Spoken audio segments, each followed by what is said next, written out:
mais lan la mooy acte bi ngay def. ban acte léegi père est-ce qu'on peut laisser Mata continuer. man kay waxuma yéen wax man kay. léegi ñemeetuma wax léegi bàyyi Mata mu continuer parce que oustaz Birama mu ngi xaar Prospère Jéemi xaar. dama ne man ragaluma ab oustaz. non dama ne mu ngi toog rek. na toog. après na oustaz bi toog. waaw léegi doo ko sax jox cër invitation. lu ma jotee ak moom ma di ko jox cër. parce que dañ ko invité. waaw su ko invité nag. waaw doo ko jox cër. du sama gan. lu tax. lan waay tam ta waaye ki maa ko ëpp xam-xam ki dafa jàng man damaa dox. du sa waaw yow dox ak xam-xam ba. barke borom Touba dafa jàng damaa dox. yow livre alxuraan ak dox ngay teg. dama ne man gis naa laa koy wax. te man danaan jàng naa. waaw jàng naa mooy bu wóor bi. mais man damaa gis. damal jàngi tubaab bi man la gën a bàyyi dox bi. dama ne damaa dox de. monsieur. barke borom Touba damaa dox. léegi papa léegi mayal Mata rek mu gis naa lu mu gisul. waaw léegi may ñu rek. gis naa lu mu gisul. papa may ñu. loo ma ne ma nga ca aaye sàngam ma ne ko may la gis naa ko ca dëkk sàngam. Mata gaawal daaneel mu mën a dem ci oustaz. man ragaluma oustaz de. waaw baax na. ay oustaz laay toogal ay magistrat yoo xam ne. d'accord danoo wàcc alxuraan. ay ndari Jóob nga xam ne c'est un magistrat boo xam ne da koo jàng ci école waaye dem jàngi ko encore ay Arabie Saoudite moom laay toog ñuy gongi koo man ak moom ay imam Mout Sall ñoom laay waxal ñuy gongi koo ay xalifa aan bu caaro yi dara du ma jàggi mu kuréel ne ko oustaz bi tax man yaay sama oustaz oustaz moom ne oustaz yaa ma jàngal sax yow da ngaa dox ba pare jàngal. xam nga ku dem jàmmala rek oustaz. mais oustaz lan. day arrière fu mu toll di nga gis ku jàng jéng. di nga gis ku jàng ba ne ar. ma ne livre bi ak dox du benn jëf daal di jéng. waaw léegi papa bàyyi ñu Mata mu yegg. livre bi ak dox du benn de. waaw mais bàyyi Mata mu yegg oustaz maa ngi waat. jàng jéng am na Mata yeggaleel dama ne jàng jéng am na. am na borom mi xam-xam yoo xam ne. dama ne waxuma loolu sax sunu borom nee na am na ay bàmmeel yoo xam ne ñu ngi leen di ziar yoo xam ne xamoo lu nu nekkee ca biir. lay ndeysaan waaw dëgg la. am na wala amul. dëgg la lana am. dëgg la yow bul ma fontoo dama lay fontoo dama ne ëpp loo ma xam-xam. ëppoo ma xam-xam yow tamit. na tàng de yow ëppoo ma waaw tey dama tàng jib. man daal xam naa ne jub naa man moom. waaw wallahi xam naa ne. yow foo teg sa njub yow. yow foo teg sa njub dama xam sama bopp. yow waaw dama xam sama bopp. du ma dugg ci lu ma war a dugg. wallahi barka borom Tuubaa du ma dem fu ma bëggee wut. dégg nga nit du tax ma haïr jamais la personne qui m'aimait hier dans les moments les plus difficiles. nit mënta taxaw wax ci man loo xam ne wala nga wax ci moom loo xam ne lu tax ma ba ko wala moon ko ginnaaw ndax ba mu mettee man ak moom rek la woon moom rek moo ma ca fekkoon lorsque j'étais entre le marteau et l'enclume nit mënta tax ma haïr ko. sama mbokk du ma taxaw di ko yàq. duma ko ëlbati loolu doy na njub. d'accord waaw te ku laal sama mbokk ma mer. Mata yeggaleel. fu ma taxaw yëkkat sama mbokk. alors sama mbokk ce que je voulais dire si xale yi. El Hadji Djibi Gueye entrepreneur soxna Ramatoulaye Ndiaye. waaw bu seen Sidi Mokhtar El Hadji Djibi Gueye. c'est un grand entrepreneur bëgg seen Sidi Mokhtar. mais ñu waaw. ñun ñuy émission nga ñu wax ay El Hadji Sidi Gueye. dama laa ñaan rek dama laa ñaan dimbali ñu rek. dimbali ñu rek bàyyi ñu yeggale ngir yàlla. Sophie ma ñaan la lenn pour wan ko ne man na muy seetaan non dama la ko ñaan dama lay ñaan benn laa lay ñaan bu ndaw rek dama lay won waxuma la man ak yow waxuma Bougane ñooñu xam nga ñu ngi politique ak yooyu man je ne fais pas de politique dégg nga man je suis un paysan kaay ma won la mais fans ñi ànd ak man te di ma déglu te xam ne fi may dugg ak ñoom bëgguñu ko muy murit muy tiijaan ceux qui sont à l'intérieur ak diaspora bi ak ñëpp je veux des cœurs pour nga war leen ne leen je suis le plus intéressant je veux des cœurs on vient de débuter et on a tout juste pour 3 heures de temps je veux des cœurs pour me prouver leen ne bokkuma ak ñoom man du ma changer naturellement je suis comme ça. sa fan si dina je veux des cœurs kay des cœurs génneel nga xool. génneel nga xool les cœurs. je veux des cœurs le maximum de cœurs. incha allahu taala ñii ngeen bàyyi ak ñoom. barke borom Tuubaa ñii waxaguñu de mi ngi nii. yow ñii waxaguñu bàyyi gars yi wax. léegi Mata yeggaleel en attendant. alors ce que je veux dire. wallahi des cœurs mooy la nature a horreur du vide. ce que je veux dire mooy la nature a horreur du vide. neexul leen nag du leen neex. boo jàngul amoo métier mais c'est normal nga dem defi di lu bon. loi civique. ñàkk a jàng wala ñàkk métier dong war a tax nga jóg di defi lu bon. mën ngaa ñàkk a jàng ñàkk métier di xool deret. waaw doo ko bàyyi mu daane di xool deret. léegi papa. maa ngi bokk ci bërëb sàngam.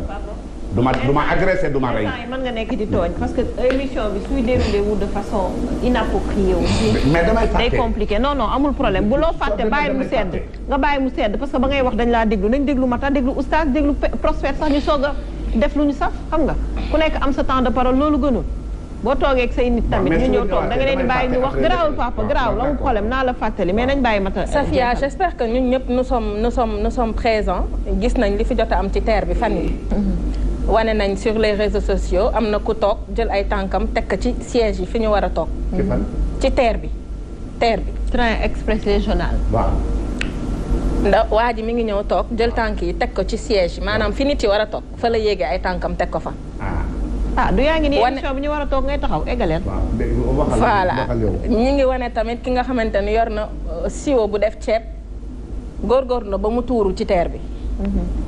léegi loolu boo ko xoolee jàngat bi nga ci am c'est-à-dire que au-delà de l'état dañuy jël état tege ko na le mais ñun suñu biir nit ak meloom nit ak nite fan lay dooree mooy suñu biir kër yi c'est-à-dire que on a failli quelque part à notre éducation de base parce que fu nit war a toog tu n'as pas besoin que l'état amène des agents de sécurité pour te redresser pour nga war a xam ne fi nit yi war a toog waroo fa teg say tànk donc mu nekk li nga xamante ni fii ba réseaux sociaux yi c'est-à-dire que àdduna bi yëpp dañ koy gis dinañ gis comment nous peut-être suñu éducation de base nu mu amee faille comment nous on a failli à notre mission c'est-à-dire que du policier moo war a taxaw wala gendarme moo war a taxaw pour ñu defaraat suñuy jikko wala defaraat suñuy toogaay bu dul dara da nga war a xool ci sa bopp yow ci sa bopp en tant que nit nga ni damay nite man normal société bi dama ko bokk voilà image yaa ngi nii société bi dama ko bokk ak ay nit et que ñooñu sama ay nawle lañu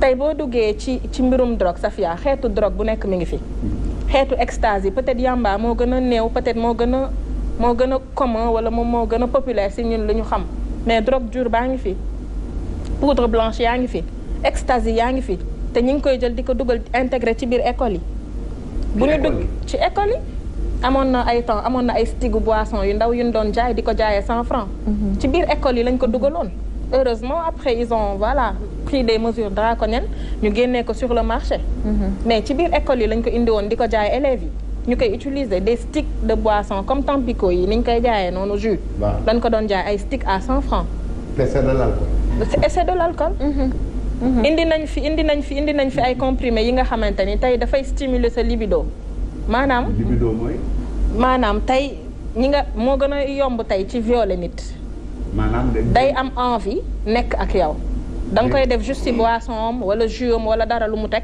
nga dugal ko ci mu naan ko moom ci boppam moom moo lay soxla moom ku jigéen ki moo lay soxla ci boppam et c'est sur le marché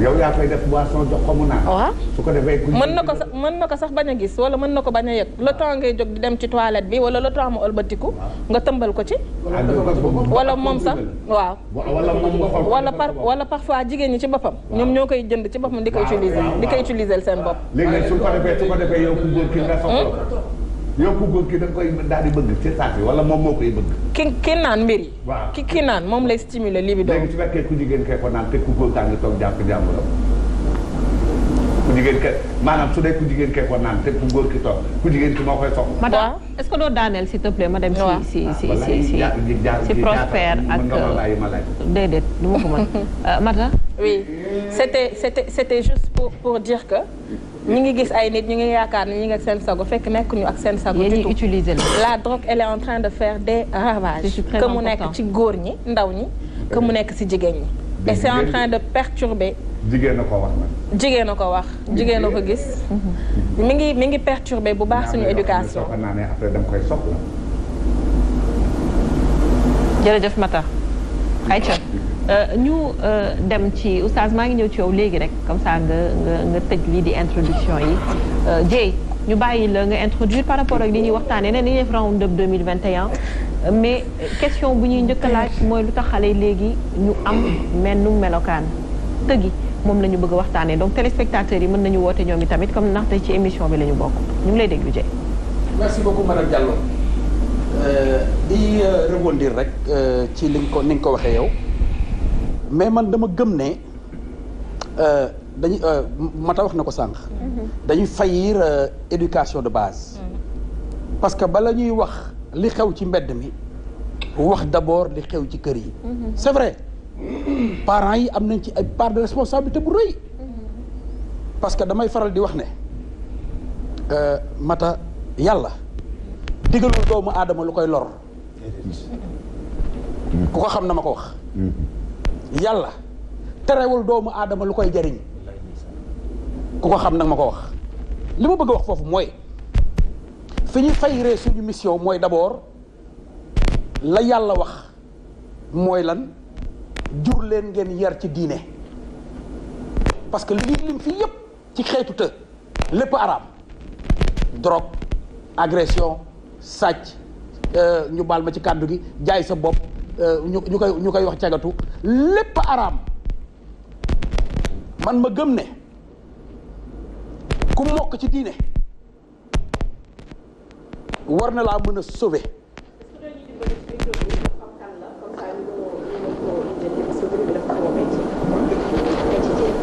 donc ma wax rek ne foofu la ñu fayiree ñun parents yi en commençant par moi dañuy jur mais yaratuñ ci diine te heure bu je parle pour comment dirais-je à toute l'humanité heure bu ñu teggee wax yàlla nekk ci fitna bu amul benn werante parce que ñun indi fa ñu suñu bopp moom moo ñu fi indi ne def leen nangam jur leen ngeen yar ci diine ñu jur ñun li ñu tuddee ñun éducation de base mooy l'éducation occidentale loolu la ñu tuddee éducation de base malheureusement yàlla xippi bëtam diñu xool foofu laay rebondir li Benoît doon wax sànq ci ne doom yu bëri mën nañoo indi effectivement jiixi jaaxa boobu waaw ku maanaam amuloo possibilité am ñaar ñett ñeenti jabar nga forcer ko am ko njaboot ak ñoom yaakaar nañ foofu effectivement éducation ba sooxe may wax Benoît nit am na benn jabar am ak moom fukki bant ak juróom wala fukki bant nit am na benn jabar am ak moom fukki bant wala fukki bant ak ñaar donc pour man débat bi feneen la nekk. et j'en veux pour et fi ma ciy avancé mooy damay joxe souvent exemple sur la République ci Chine dañu surpeuplé mais mënuñu fa def mënuñu fa noter une indiscipline sociétale te pourtant ils sont en surnombre ils sont plus d'1 milliard ils font partie les Chinois je veux dire des personnes les plus disciplinées au monde donc pour man débat bi feneen la nekk bi njur gi bare dañ ko limité mais terewul leen surpeuplé waaw te dellu si waat nañ si de ils sont revenus waaw ils sont revenus à de meilleurs sentiments pourquoi parce que bu njëkk effectivement tu as raison aucun Chinois n'avait le droit d'avoir plus d'un enfant ils ont revu la loi pour wax ne léegi nañ am ñaar ndax bu ñu continuer nii effectivement ci population vieillissante lañ jëm mais je veux dire rek par rapport ak ni ñu baree ak ni ñu discipliné loolu foofu laa doon appesantiru man nangul la aussi père si li nga wax sànq nit jàng na ba pare jeng te loolu dafa am impact négatif bu muy am suñu société jamono jii ñu toll fii Sénégal am une jeunesse boo xam ne c'est une jeunesse perdue désespérée nekk dans une situation extrêmement chaotique ñuy waxtaanee effectivement parce que mooy ordre du jour bi mooy affaire borom ñaari tur yi waaye góor jigéen ay jigéen yu sëyante seen biir dañuy toog ci télévision gis ñoo xam ne dañu naw seen xam-xam di ci wax loo xam ne da nga naan ñii li ñuy wax di fan lañ ko jàngee dans une population boo xam ne nit ñi déjà perdre nañ donc jàng kilifa ay kilifa yoo xam ne bu ñu dama ne ñëpp déglu leen. ñëpp déglu leen ñu wax loo xam ne ci loolu ci sujet boobu buñ ko waxee ñu xeeb leen. pour la bonne et simple raison. bu ñu nekkee ci société boo xam ne kenn xamatul fooy teg sa tànk ñi nga xam ne jàpp nañ ne ñoom ay boroomi xam-xam lañ war cee mën a def discours boo xam ne mën naa may nit ñi fit damay ne ni jot na pour ñu defar taxaw seetlu. dëgg la. jàng ba pare di wax. waaw foofu laa lay nangulee nit jàng na ba pare te bu waxee ñu xeeb ko du jeex du fi jeex actuellement ni ñuy dund nii waaw su ma leen gisee sax damay zappé sama télévision bon loolu lu ma la nangul la donc ma wax ne maintenant pour ñëw ci tey yi nga xam ne ni ci xale yu góor yi damay faral di wax rek gannaaw ba ma génnee ci kër gi nga xam ne responsabilité papa ak yaay kenn jiituwu leen ci seen responsabilité mooy jur yar ci diine mata sànq da nga ko wax sànq mais da nga daw question bi da nga ko cof père xaw la si ba max tuuti il faut aussi ñu am courage yu di assumer li ñuy dund ñun yar bi foog mu sooxee da nga wax sànq tu as parlé d'absence c'est vrai l'homme s'est toujours absenté yàgg naa ko wax ci plateau parce que moom mission mooy dem wuti ñëw yor njaboot gi parce que moom la yàlla sas mu war a yor njaboot gi donc kooku moom musul toog ba àdduna ba fii ma toog di wax ak yow àdduna musul toog donc débat bi fi mu nekk mooy ka waroon toog moo toogatul muy jigéen ñi muy soxna yi lan moo ko indi comme tu as dit loolu beneen débat la mais loolu bokk na ci li sooxeel éducation bi ndax kii daraan xëy dem wuti kii toog wattul ko su ñëwee ba fa képp kàttanam yam bu mënee gérer su mënul gérer nekkat nangam ak nangam parce que man dama mës a dégg discours suñu ngone tey bu sa papa wàccee nga xam ne nangam bu sa papa wàccee nangam bu sa wàcce papa ma boole la xale bi rectifié wu sax moom avant papa di ñëw parce que xam na ne bu ñëwee yaay boole ma waaw kon bu àdduna doxee ba absence boobu ngay wax juux ci njaboot gi mais forcément foog mu am fu mu sooxee loolu aussi mook àdduna buy dox ñoo ànd ma wax ne donc loolu mooy sur le plan familial mais père mënuñu wax dans une république jeunesse bu perdue jeunesse bu désœuvrée jeunesse bu xamatul fan lay teg tànkam te duñu wax ñi nga xam ne ñoo jiite réew mi depuis 1960 ñoom ñoo ko waxal seen bopp ñun waxuñu ko tous les présidents yi fi jaar ku ci nekk sa fin de mandat reconnaître nga ne lajj nga yow ci li nga xam ne nii mooy ndaw xëyu ndaw ñi ñoo ko waxal seen bopp ñoom dañuy reconnaître ne lajj nañ ci wax naa la fii keroog ba bërki Dembo Ndiaye événement yi fi mujjee am président dafa taxaw ne